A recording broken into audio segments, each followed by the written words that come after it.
What I want to do is just make a few brief remarks on the front end, and then we're going to allow leadership from both the House and the Senate to make some opening remarks, and then we will dive in. Last year, obviously, was one of the toughest years we've had on record, and all of us, in one way or another, were devoted to focusing on breaking the back of the recession, restoring economic growth, putting people back to work. We've still got a long way to go, and so I know both the House and the Senate are interested in how do we propel economic growth forward, how do we create more jobs.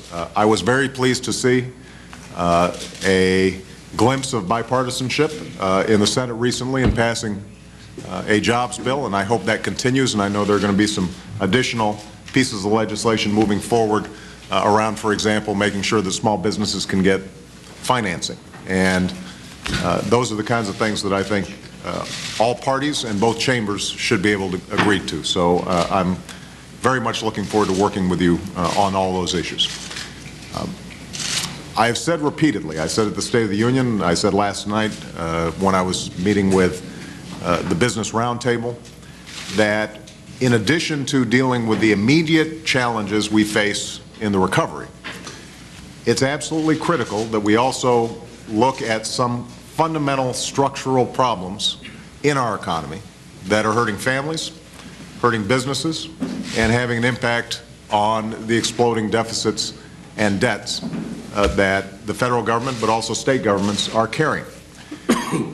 And it's for that reason that last year, around this time actually, I hosted in the White House a healthcare summit and indicated to Congress that it was absolutely critical for us to begin now moving on what is one of the biggest drags on our economy and represents one of the biggest hardships that families face. Some of you know that I get 10 letters out of the 40,000 that I receive every day for me to take upstairs to the residence and read every single night. And these are letters from all across the country, constituents from every walk of life. And I can tell you that at least 2, sometimes 5 of the 10 letters relates to the challenges that people are experiencing in healthcare every single day. I'll get letters from parents whose children have pre-existing conditions, and maybe those children were able to get health insurance when they were young, but now they're growing up, they're about to move out, and they can't get insurance no matter what job they find. I hear from small businesses who have just opened up their new rates from their insurance company, and it turns out that their rates have gone up 20, 30, in some cases 35%. I hear from families who have hit lifetime limits, and because somebody in their family is very ill, at a certain point they start having to dig out of pocket, and they are having to mortgage their house, and in some cases have gone bankrupt because of health care. So this is an issue that is affecting everybody. It's affecting not only those without insurance, but it's affecting those with insurance.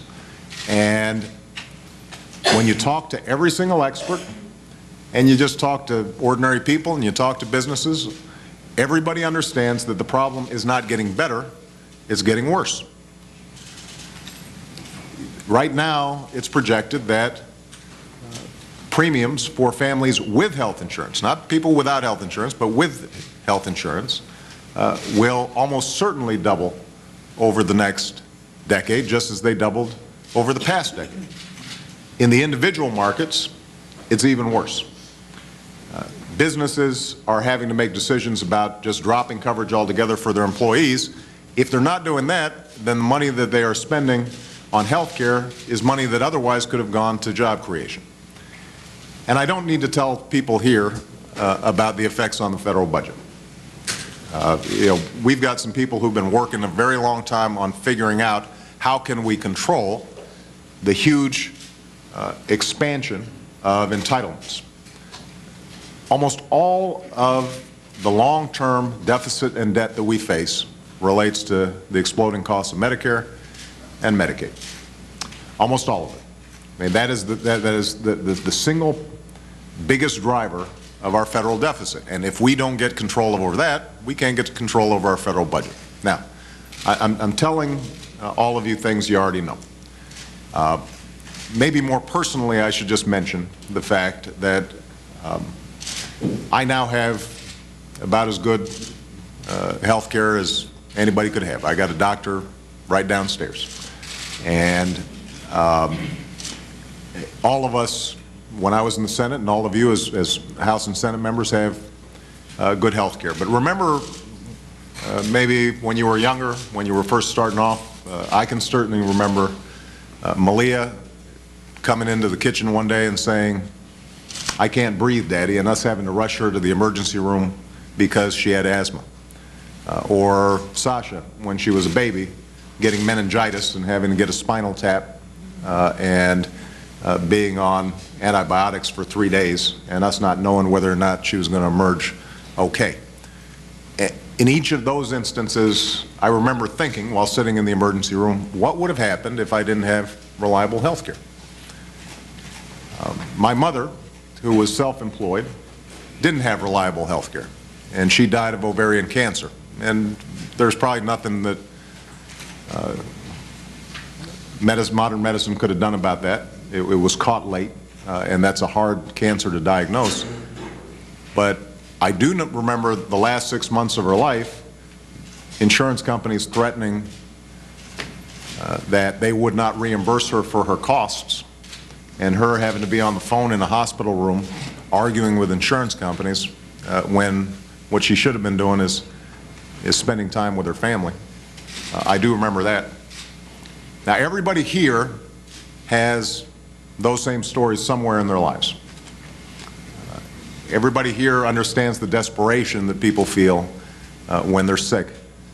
And I think everybody here is profoundly sympathetic and wants to make sure that we have a system that works for all Americans. You know, I was looking through some of the past statements that people have made, and I think this concern is bipartisan. You know, John McCain's talked about how rising health care costs are devastating to middle-class families. Chuck, you know, you've been working on this a long time. You've discussed the unsustainable growth in Medicare and Medicaid in our budget. Mike Enzi, who's worked on this and you know, partnered with Ted Kennedy on a range of health care issues as chairman of the committee. You know, you said that small businesses in your home state are finding it nearly impossible to afford health care coverage for their employees. And you said the current system's in critical condition. And Mitch, you know, you've said that the need for reform is not in question. And obviously there are comparable statements on the Democratic side as well. So here's the bottom line. We all know this is urgent. And unfortunately, over the course of the year, despite all the hearings that took place and all the negotiations that took place, and people on both sides of the aisle worked long and hard on this issue, and you know, this became a very ideological battle. It became a very partisan battle, and politics, I think, ended up trumping practical common sense. You know, I said at the State of the Union, and I'll repeat, I didn't take this on because I thought it was good politics. This is such a complicated issue that it's inevitably going to be contentious. But what I'm hoping to accomplish today is for everybody to focus not just on where we differ, but focus on where we agree. Because there actually is some significant agreement on a host of issues. I mean, I've looked very carefully at John Boehner's plan that he put forward. I've looked at Tom Coburn and Senator Burr's plan that's been put out there.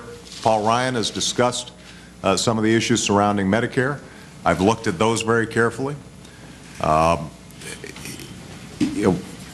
Mike Enzi, in the past, you've put forward legislation around small businesses that are very important. And so when I look at the ideas that are out there, there is overlap. It's not perfect overlap, it's not 100% overlap, but there's some overlap. Now, what I did, what the White House did several days ago was we posted what we think is the best blend of the House and the Senate legislation that's already passed. The basic concept is that we would set up an exchange, meaning a place where individuals and small businesses could go and get choice and competition for private health care plans, the same way that members of Congress get choice and competition for their health care plans. For people who couldn't afford it, we would provide them some subsidies. But because people would have some pooling power, the costs overall would be lower because they'd be in a stronger position to negotiate. We think it is a plan that works with the existing system, the employer-based system, the private healthcare system, but allows a lot of people who currently don't have health care to get health care. More importantly, for the vast majority of people who do have some health care, it allows them to get a better deal. We also have some insurance reforms in there that, for example, prohibit people who have pre-existing conditions from being banned from getting coverage. We also talk about how we can help to make the Medicare system more effective and provide better quality care. In each of these cases, there are corresponding ideas on the Republican side that we should be able to bridge. So I promise not to make a long speech. Let me just close by saying this. My hope in the several hours that we're going to be here today, that in each section that we're going to discuss, how do we lower costs for families and small businesses? How do we make sure that the insurance market works for people? How do we make sure that we are dealing with the long-term deficits? How do we make sure that people who don't have coverage can get coverage? In each of these areas, what I'm going to do is I'm going to start off by saying, here's some things we agree on. And then let's talk about some areas where we disagree and see if we can bridge those gaps. I don't know that those gaps can be bridged.